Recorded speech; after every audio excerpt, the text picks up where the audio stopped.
Hello and welcome back to another really random rambling with me, Lewis of Mackland's Motors, and today we are going to abandon this wonderful fourth hand 3 Series at my grandparents because it's needing new brake discs and pads soon, and I don't quite have the time to deal with it just now. I'm just waiting for cars to go past.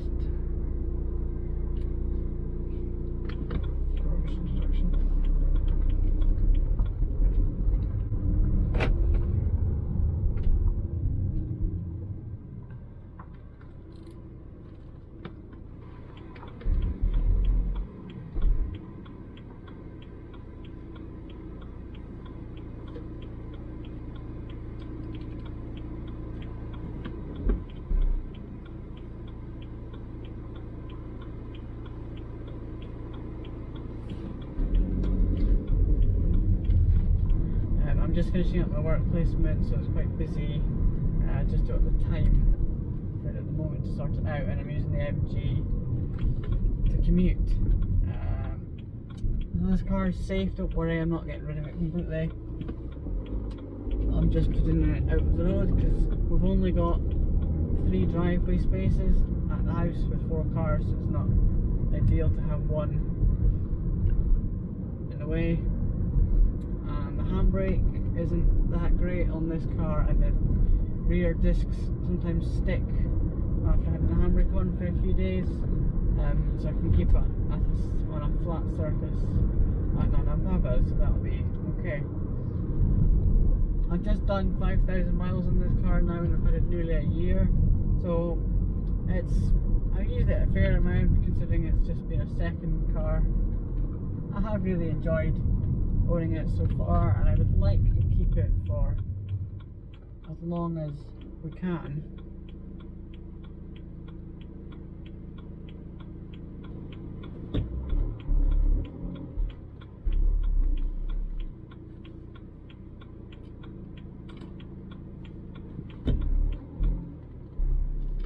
I do still quite fancy an automatic wheel, but I'll have to wait. Another thing is, I put a thing on my Instagram story a couple of weeks ago with a sticker that you can type in to see topics that people want me to speak about in sort of a rambly vlog type thing, and one of the suggestions that came up was to talk about electric cars. So thank you, Daniel Drives, for suggesting that. So electric cars, do we have any at the minute in the fleet? No. Would I like one? Yes, definitely. I don't think any of us are changing cars soon, but hypothetically an electric car would really fit into the family fleet. For example, Mum's work is only 5 minutes down the road from the house, which is super handy. She comes home at lunch quite a lot, so it's nice to have her around. So an electric car for her would be great because she never really needs to go that far. And of course, the thing that appeals to me about it is the convenience of charging. Yes, it might take longer to replenish than a diesel car like this, but you've got power, infinite power at your house all the time. In fact, this needs diesel soon. If I need to refuel this, I've got to either make a trip out just for it, or stop and take time out my day, either to or from work, to go and do it. It's not a big deal. People have been fueling cars since the cars have been around, but if it's possible to charge when you get home without having to go anywhere, then I think that's a great idea. A lot of people still go on about the range. I think that's becoming less of an issue now. So even the most cheapest electric car, so say for example a new MG ZS EV, so that's the sort of B segment crossover type thing. Its EV range, the new one at least, is just on the 200 mile mark. I might put it up exactly on the screen, I can't remember exactly how much, but it's about the 200 mile mark, which, there's one now actually, which 200 miles is fairly usable. If you do that in a week, you've only got to charge it. If you do 200 miles a week, you've only got to charge it on a Friday once you finish your work. You wouldn't have to charge it every night. Another thing I like about electric cars, I've borrowed a couple of them. So the ID3 and the E-Up. Thanks to Volkswagen Press for lending me those. The thing I really like about them is the peace and quiet of it. You don't have a big rumbly combustion engine in front of you like this. Now we're wasting fuel, we're polluting the environment, whereas an electric car would be in silent, nothing would be coming out. Yes, this car does have start-stop, but because it's 12 years old it doesn't work, unfortunately. The MG3 has start-stop, I use it as often as I can, but it doesn't work every single time, just due to the weather conditions, outside temperature, battery level, air conditioning demand, etc. There's quite a few variables that affect if the start-stop will work. Another thing that appeals to me about electric cars is that you can almost drive it with one foot with the regen braking. Many models, I know the MGs do it, some of the Volkswagens do it, it's a fairly common thing. You can adjust how aggressive the regen braking is. So I'm not sure of the technicalities of it exactly because I'm not an engineer, but in an electric car, when you let off the go pedal, some of the energy that would otherwise be used for braking is put back into the battery, so you can almost get 3 miles out of it on Citroen. It makes me wonder why some people do 40 miles an hour on a dual carriageway.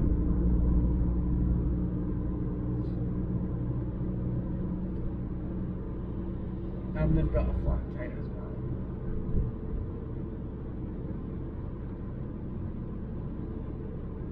One thing that diesel cars, especially new turbo diesels and electric cars, have in common, which I like, is the instant go ability. So for example now, lots of torque, not much energy, effort even, and it just takes off.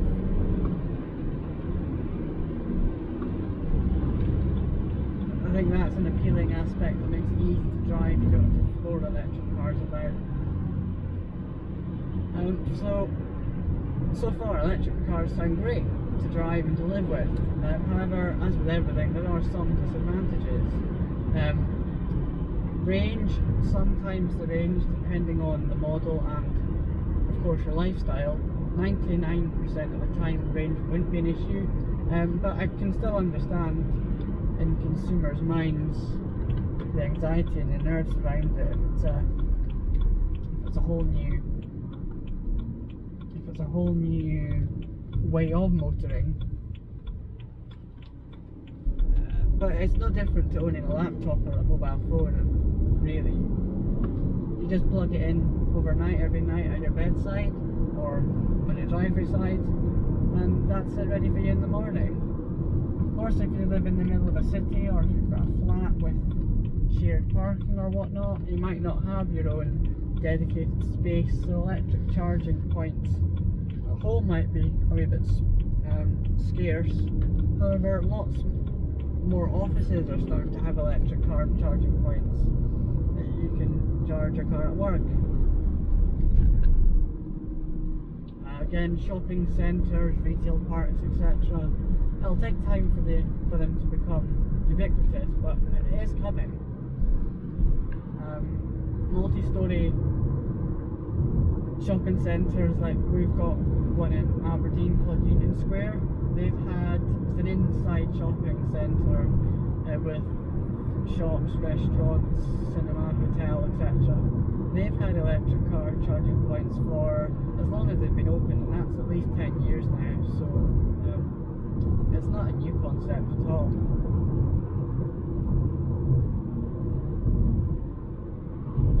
Of course, electric cars are much cheaper to run than a petrol or diesel. I'm very ill prepared today. I'm just sort of going off the top of my head, but from memory, speaking to our neighbour, to the gentleman I bought this car off, they've got a Nissan Leaf, a Mark 1 Nissan Leaf that they've had for a number of years, and they've got a Volvo V90 recharge plug-in hybrid estate, which is a lovely car that replaced this car for him. So I think for about 100 miles in their Nissan Leaf, cost them £4 from the world box overnight.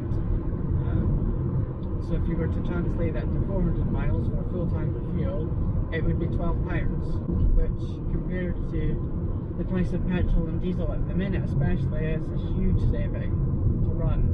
Of course, electric cars can be more expensive to buy outright, list price, if you were to take a direct comparison to a petrol model, but it is changing. Cars such as the MG and the Kias are proving that electric cars needn't be for the rich and famous.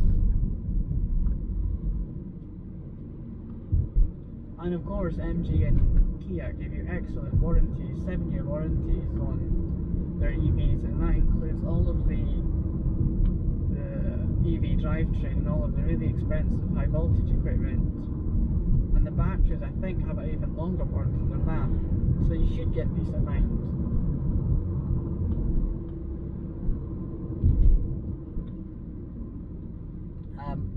As mentioned about the list price outright, not many people purchase a new car like that. A lot of people either lease them or PCP or take out loans. And looking at lease deals, they're really rather competitive. So for example, an MG Z SUV, I like that car a lot, as you might be able to guess. If I want to lease one new for 4 years with a fairly small deposit, I think it's about £320 a year, no, a month, sorry, £320 a month, which is sort of high spec Focus money. So it might seem a big jump, but of course you'd save that in fuel, so you've got to look at the overall running cost picture. You may or may not know that the UK government, make what you think of them, will be banning the sale of new petrol and diesel cars from 2030. That might sound like a really long time ago, but it is only between 7 and 8 years away. So it's not that long. It's not far away at all, really. Considering if you look at what cars were 7-8 years ago, they're really not much different to what they are now.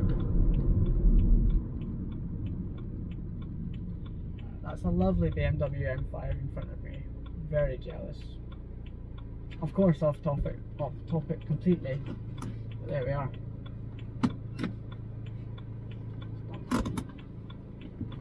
See, the stop start doesn't work on this example, which is annoying. And the handbrake doesn't engage until it's all the way up, so I need to sort that out as well.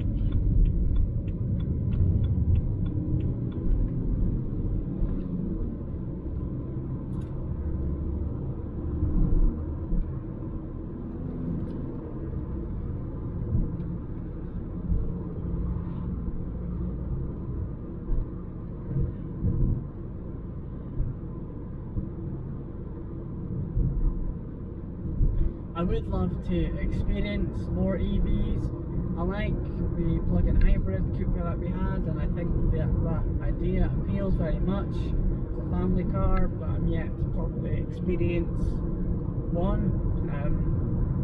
So I would love to experience EVs and hybrids more, just to get ideas of what they're really like, and hopefully that will plant the seed to mum and dad taking the jump to get an EV. I think it would be very beneficial for the family. Dad's car is a manual Evoque, which is very, very rare on the new model. It's only that D150, which is now discontinued, and the D165 has manuals. So the manual Evoques are very rare. He went for a manual just because that's what he's only driven. He's driven manual cars for 30 something years. I hate to work it out. But now he wishes that he got an automatic car.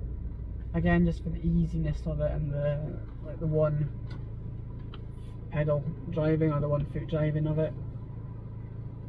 So hopefully something might change soon, we're not too sure.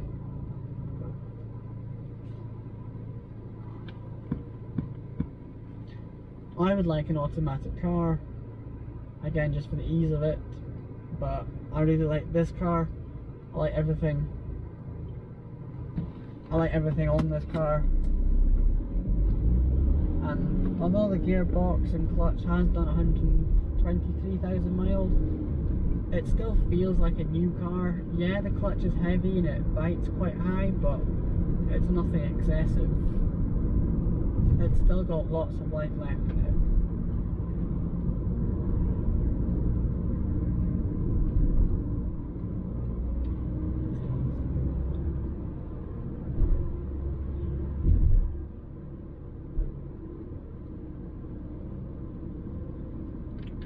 So we're nearly at Nana and Papa's to drop off this car, so I'll catch you when we're there hopefully and I can explain a bit more.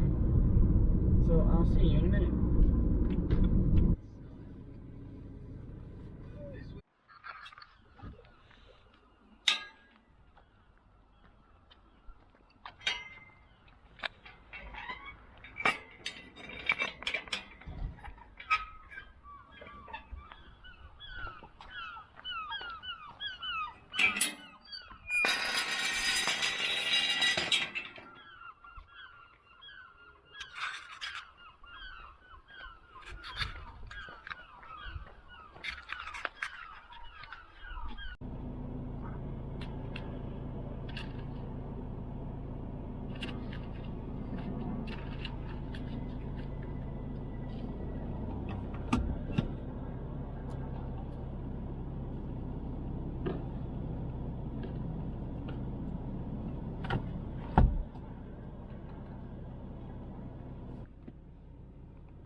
So I'll just leave it in neutral with the handbrake down and the car won't move.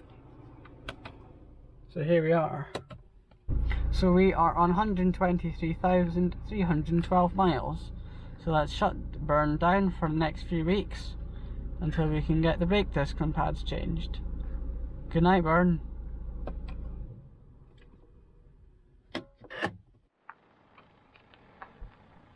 So in comes Papa with his little Sandero.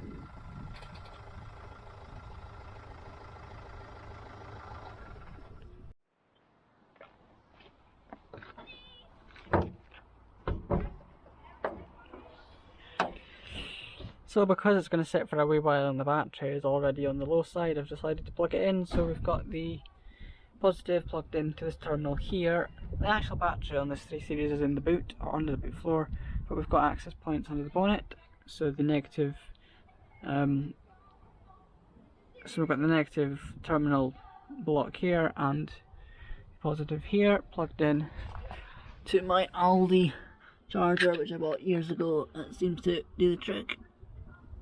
So plug that in overnight, and Papa will turn the car out over every couple of days to keep it going.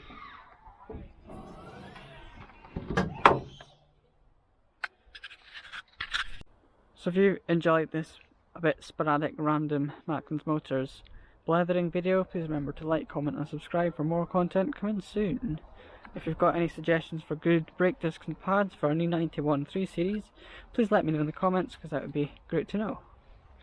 But otherwise, I'll catch you next time.